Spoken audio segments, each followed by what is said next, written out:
여의도 타임즈 시간입니다. 개장 전에 나온 증권사 리포트 두 종목을 선별해 드리도록 하겠습니다. 오늘은 수익성 높이뛰기가 가능한 두 종목이다라고 보시면 되고요. 첫 번째는 풍력 관련주 CS 베어링 만나보도록 하겠습니다. 자, CS 베어링 이 이슈인데요. 미국 수혜주다라고 하는데 바이든 대통령 당선인의 수혜를 얼마나 가져갈 수 있을지 그 배경을 알아보시면 힌트를 얻으실 수 있을 것 같습니다. 우선 CS 베어링은요. 풍력 발전기 핵심 부품이 있습니다. 바로 베어링인데 베어링 같은 경우에는 피치 베어링 그리고 요 베어링 이렇게 나눠지는데요. 이 풍력 발전기 핵심 부품인 베어링을 전문적으로 제조하는 기업이 CS 베어링이다 이렇게 보시면 될 것 같습니다. 자, 그렇다면요. CS 베어링 매출이 대부분 베어링이라는 거 여기서 확인해 볼 수가 있어요. 이게 이제 베어링 이 부분인데 대표적으로 거의 98% 점유율 매출에서 기록하고 있는 상황이고 또 중요한 게 이제 미국 시장입니다. 미국 시장의 매출 비중이 거의 85.6%라고 해요. 거의 절대 다수기 때문에 미국 시장에서 호재가 있으면 낙수 효과를 받을 수 있는 대표적인 종목이다라고 보시면 되겠습니다. 자, 우선 이제 중요한 부분이 있는데요. 미국 매출 비중이 85% 넘는다라고 말씀드렸고요. 매출 중 대부분이 미국의 풍력 발전 시장에서 발생을 하는데 미국의 46대 대통령으로 민주당 바이든 후보가 이제 대통령 당선인이 됐죠. 그러면서 미국 풍력 산업의 성장 속도 이런 부분이 높아지는 점을 고려할 때 CS 베어링 역시 이익 증가율이 높아질 것이다라고 하면서 든든한 수혜주 역할이 될 것이다라고 얘기되고 있는 그런 상황입니다. 자, 그러면요. 베어링 전문 업체로서 그동안 이제 성장해온 게 있었는데요. 우선 풍력 베어링을 개발하는 이슈가 있었었고 또 시장 진입 그리고 글로벌 시장으로 현재는 확대해가고 있는 와중인데요.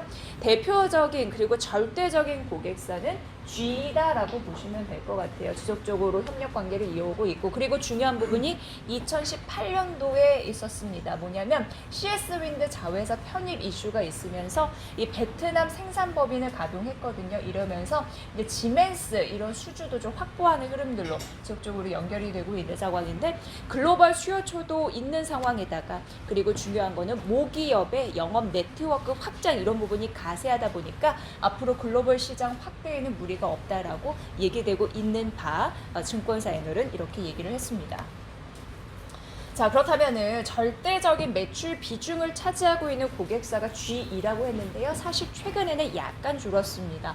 우선 대표적으로 큰 매출액의 비중을 차지했을 때가 작년과 작년 정도인데 98.4. 근데 지금은 94로 이게 한 4.4%포인트 낮춰졌거든요. 그리고 뭐 절대 다수이고요. 어쨌든 미국 시장의 든든한 그런 버팀목을 앞으로도 그 효과를 발휘할 수 있을지 보셔야 될 것 같습니다. 중요할 것 같고요. 자, 우선 CS 베어링 같은 경우에는요. 3분기 매출, 그러니까 영업이익단에서 보면 약간 좀 아쉬운 흐름이 나타났습니다만 영업이익이 28% 감소를 했죠. 이게 코로나19 때문이었다라고 얘기되고 있는데 공장 가동 중단 이슈도 있었고 G 쪽에서 이게 절대적 매출을 기록하는 그 고객사였었는데 수주 중단에 기해서 일시적인 실적 부진이 있었습니다만 현재 국내 생산 같은 경우에는 연간 7,500대 그리고 베트남 4,500대 수준으로 전망이 되고 베트남 같은 경우에도 올해 8월부터 가동이 됐습니다. 그렇기 때문에 내년도 베트남 실적 잡히겠죠. 지역 매출 확대에 대해서 실적도 좋아질 것으로 전망이 된다라는 얘기였어요. 그래서 향후 앞으로 베트남 이 생산 단지 추가적으로 증설이 예상되고 있는데 이쪽에서도 힘이 붙어진다면 이익률 증가가 훨씬 가파르게 될 것이다라는 분석 결과였습니다. 자, CS 베어링 여러분 잘 보시면 좋을 것 같고요. 자, 이제 두 번째는 자이 S&D 볼 텐데요. 우선 기업의 성격부터 만나보도록 하겠습니다. 모회사 프리미엄 브랜드 자이 아시죠? 그를 기반으로 해서 500가구 이하의 자투리 부동산의 개발 이런 부분에서 독점적인 사업자, 독과점적인 사업자로 중소건설사와 밸류에이션 차별화는 정당하다. 이거와 견줘서 훨씬 더 괜찮다라는 얘기를 하고 있었는데요. 개발 사업에서 수익성이 확인된 이상 눈높이를 높여라라고 하면서 목표 주가를 상향했습니다. 12,500원 상향 조정했으니까 자이에스, MD 파악해 보셔야 될 것 같고요.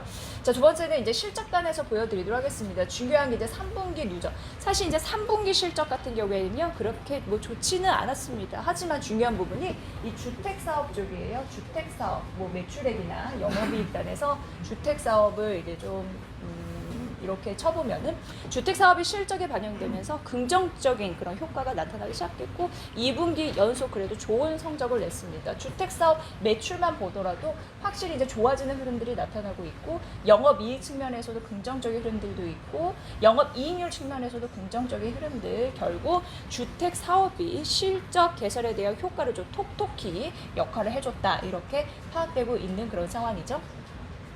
현재의 수주를 보면은 22년 매출에 6천억 원 돌파 가시성이 매우 높다라고 얘기되고 있는 상황이고요. 주택 개발 사업 외형에 이어 수익성까지 견인되기 때문에 이거 중요 포인트라고 보시면 될 것 같고요. 자, 부동산 관리 부분은 매년 5% 내외의 성장을 유지하고 있다라는 포인트 역시 짚어드리도록 하겠습니다. 자, 그래서 목표 주가를 상향을 했는데요. 앞서서 잠시 언급해드렸지만 12,500원 여러 가지 선정 기준이 있었고 기존 대비 한 19% 이상 증가시켰다라는 부분 말씀드리고요. 정리를 이제 해드리도록 하겠습니다. 우선 목표 주가 상향한 이유는 수익성 개선 속도 때문에 괜찮기 때문에 이런 얘기를 했고, 그리고 21년부터 추정치 적용 시점 이런 부분을 판단을 했네요. 그리고 현재 분양 리스크가 있는 중소형 이 건설사와 비교를 논하는 것은 보수적인 잣대를 들이대는 꼴이다라고 얘기하면서 확실히 차별화됐다라는 부분이고, 부동산 디벨로퍼로서 인식이 전환되면서 앞으로 멀티플이 상향되고 있고 상향될 가능성이 있다라고 얘기했습니다. 다시 한번 목표 주가 상향 소식 알려드리고요. 12,500원 기억해 보시면 좋을 것 같고요. 수익성 높이 뛰기가 가능한 자이에스&D, CS 베어링 두 업체 오늘 여러분께 설명드렸습니다. 여의도 타임즈 시간이었습니다.